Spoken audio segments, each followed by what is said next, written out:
Hi guys, welcome back, or welcome if you are new. So today we have Christina, and you can see that her hair is very dark. She's naturally about a level 2, 3, and she does have some pre-lightened ends. So she doesn't want to be blonde, she actually wants to be a really nice chocolatey brown, but in order to do that we will have to lighten her because she is so dark. So I'm going to be using Flash Lift in 20 volume, and I'm also going to be adding in Uberlist as well as collagen powder. You guys know that I absolutely love this stuff. It's a dream team, and I use it on everyone.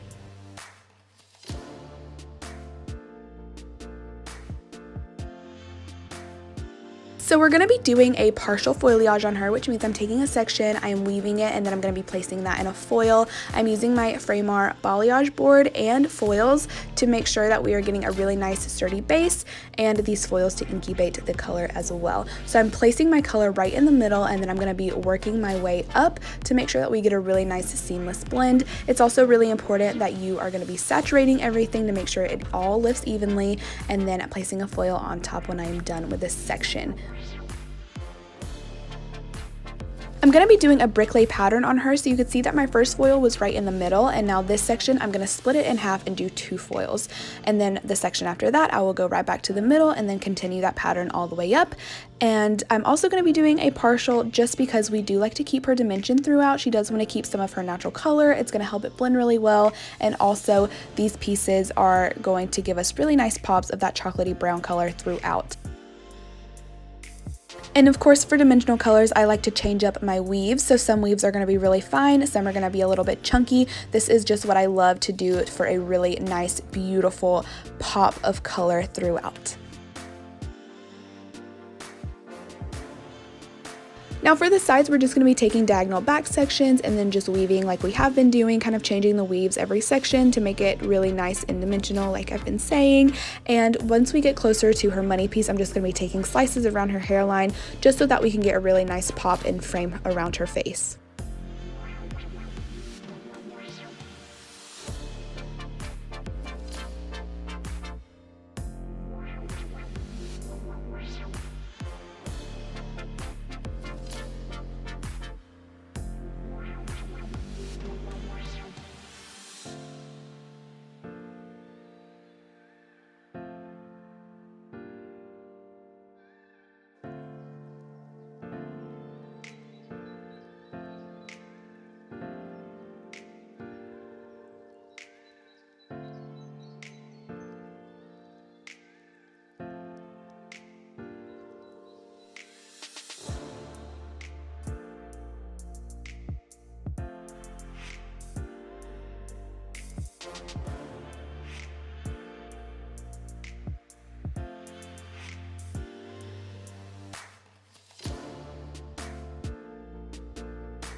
So here she is all foiled up. We let her process for about 30 minutes, and the best part about colors like this is that she still does want to be a brunette. We do not have to lift her super light or anything. The lightest color in our formula is about a level 7, so we kind of wanted to lift her around there because we are going to have to tone her back down. This is what's going to make the color not fade super crazy or anything, and the warmth is totally okay.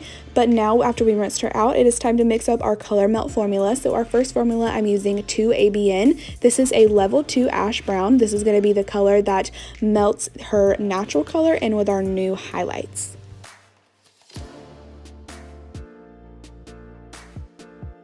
So for our second formula, I'm going to be using 4M and 4NB. Now she already has so much warmth in her mids that putting this color over top is going to give us that really beautiful chocolatey brown color.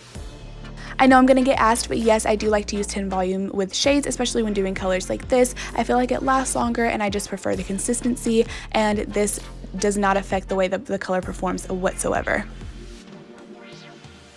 So for our very last formula, I'm going to be mixing up 7M, 8N, and 8V. Now her ends are already pre-lightened if you remember, so we do not mind them being lighter than everything else. We just want to use this formula to kind of tone out any extra warmth that we don't want.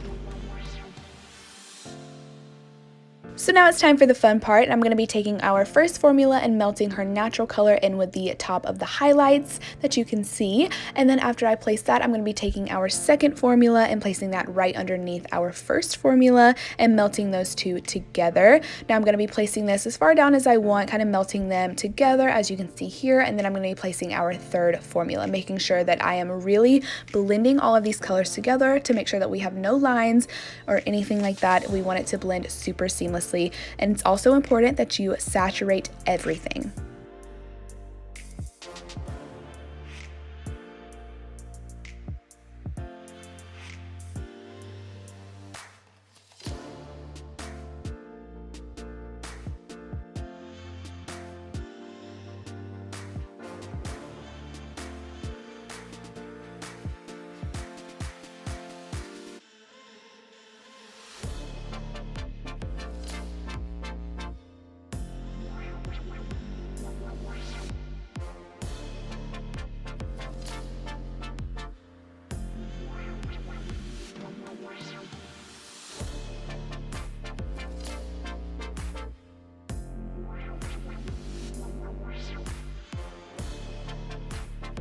I also want to remind everyone to trust the process, because look at how scary this color is right now, and then look at how even more scary this is processing. It almost looks black, but again, this is her before, just in case you forgot, and now her after. It is so rich, so chocolatey. You can see all the dimension in there. Her ends are slightly lighter, and we are so in love with it.